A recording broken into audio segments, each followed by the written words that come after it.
All right, guys, welcome to September 14th Zoom, where we pretty much follow up where we left off on Friday.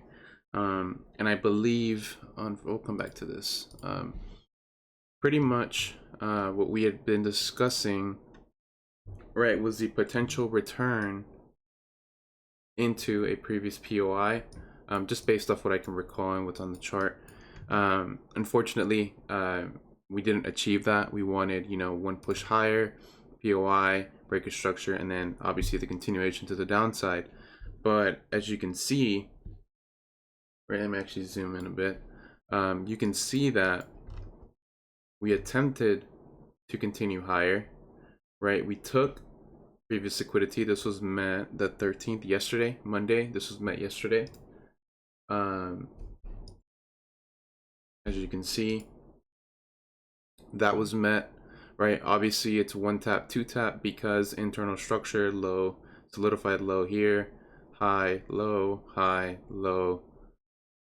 liquidity grab, reversal.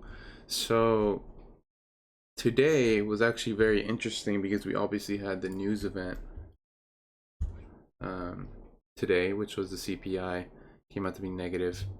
But as you can see, right, that created an internal structural range there.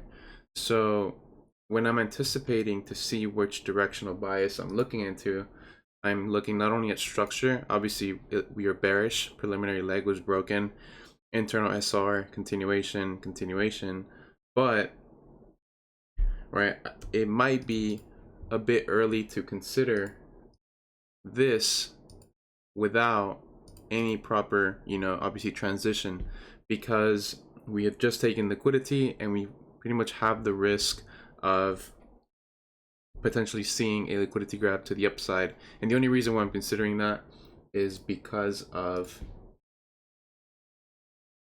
obviously strong momentum after taking liquidity. That gives me the inclination that we could be seeing higher pricing. And if we do go into higher pricing, obviously I'm still bearish, but if we break preliminary POI, then this is now bullish. Any POI up here is considered picking a high. So we would need a proper transition in order to anticipate more downside movement. But either way, right, the bias is still sustained. I don't see a reason yet to want to incline myself to a bullish bias outside of let me delete this, outside of a potential reversal coming in via the inefficiency fill, right? But obviously the inefficiency was met once, then it was met again, so I don't see that as strong bullish order flow.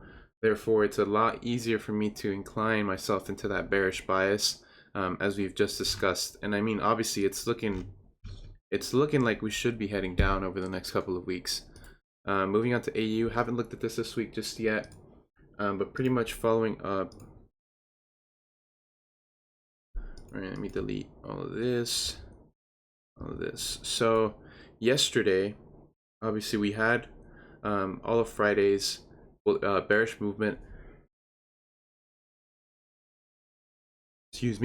Had all bearish movement, and we can only anticipate obviously more downside movement because just based on looking at structure alone, right, we have a liquidity grab and a continuation to the downside, meaning, right, that we have a structural disruption to the downside, just based on liquidity grab 1, and then obviously that leading into a continuation BOS, which is in alignment with a previous leg, giving us a bearish narrative.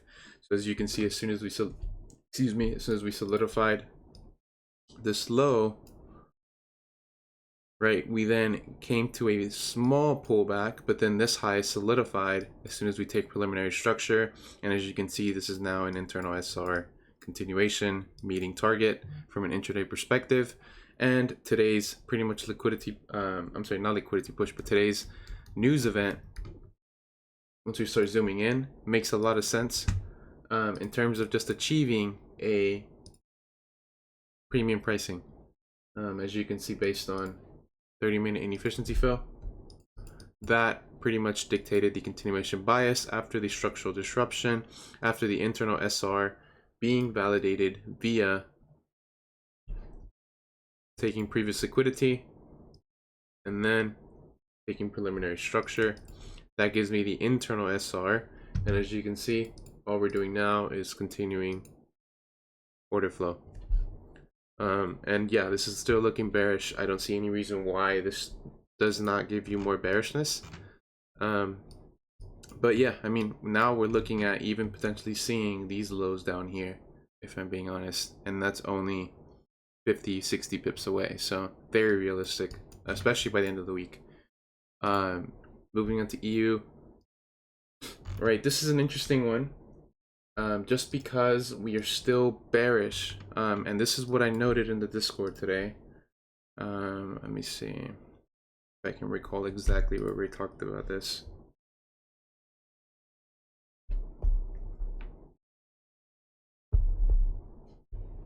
Let's see.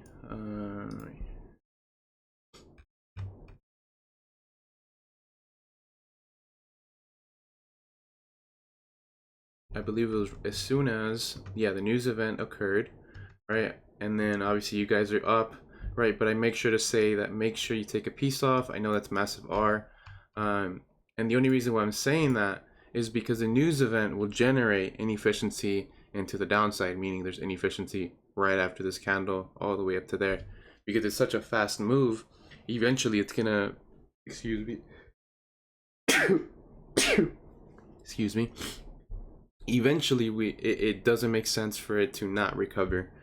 And if it continues, then obviously that's much better for the person in terms of that's in the trade. But realistically, right, you have to be objective and dynamic.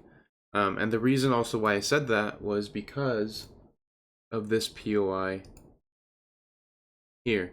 As you can see, said POI was never met, never tapped, right? So this is only liquidity being taken here. And as you can see, there's even a conversion inside, because obviously news event causes us to be bullish, correct?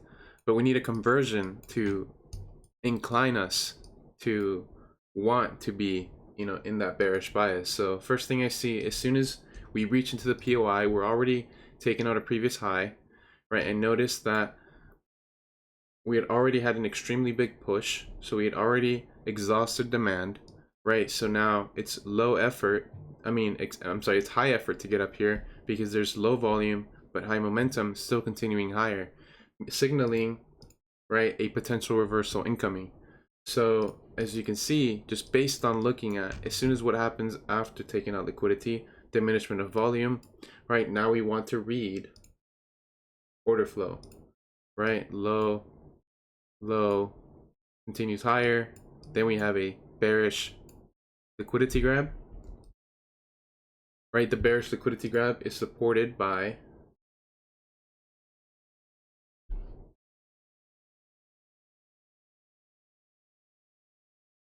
bearish order flow. So a realistic entry post break of structure is obviously, right, the continuation of order flow. And so this then creates more downside movement, and that is your transition. This is your technically your conservatively aggressive entry. Aggressive because we are entering off of an H1 POI after strong bullish momentum, but conservative because you await, or because you wait for, you know, that that bearish transition, that bearish order flow to come into play, and that generates, right, bearish order flow or bearish movement. Right, there wasn't a inefficiency. I would have predicted this to be an inefficiency here, but as you can see, this is, either way, this is already a, yeah, 2.1 pip, and that's already up 22 pips. I know a couple of you guys are in there, and that should honestly continue. Just looking at where we are right now, we've taken our preliminary legs, right? We've broken character here as well.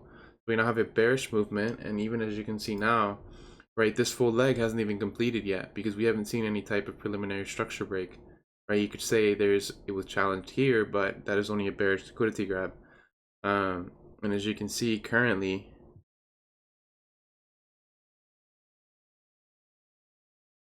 Bearish order flow is still in play. Continuation POS is still in play. So until something is invalidated, that'll make this the solidified low, which makes that potentially a higher low based on here.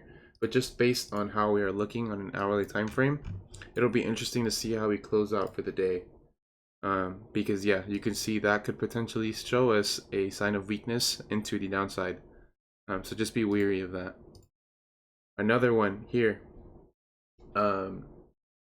GU, still haven't topped that this week as well, right? As you can see, although we had bearish order flow and we had the disruption here of bullish order flow, right, we have continued lower, but this reaction is important to note, because this reaction is our low high retracement continuation. And so it's important to note what happens after the target is met, right? Relative equal highs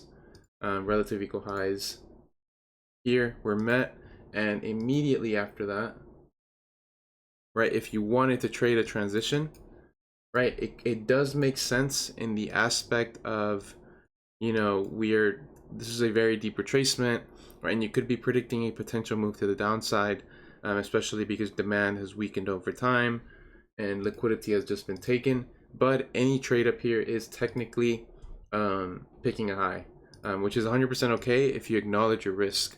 And as you can see, there is a similar transition to EU. The only difference here is that there wasn't a POI supporting it, and the only thing that we're basing it off of is momentum on a higher low solidified there. So realistically, any scenario is based on here, and if the POI breaks, then this is still bullish, right? Even if full bearish structure is still intact. I mean, full bullish structure is still intact, because we do have a low, low, low, but then that's solidified, and then the momentum gives you a sign of optimism to the downside. And so this is a high risk, extremely high risk in terms of how it's being entered, but it makes sense in theory because of momentum and your internal structure and your POIs. But yeah, either way, solid trade there. This one too is weird because based on the daily, we can see that we are potentially seeing a potential sign of bearishness, and that's interesting to me. Just seeing if we are going to continue lower, or I want to see what happens once we approach a potential bearish POI, because we have technically on H1 we've broken minor intraday structure.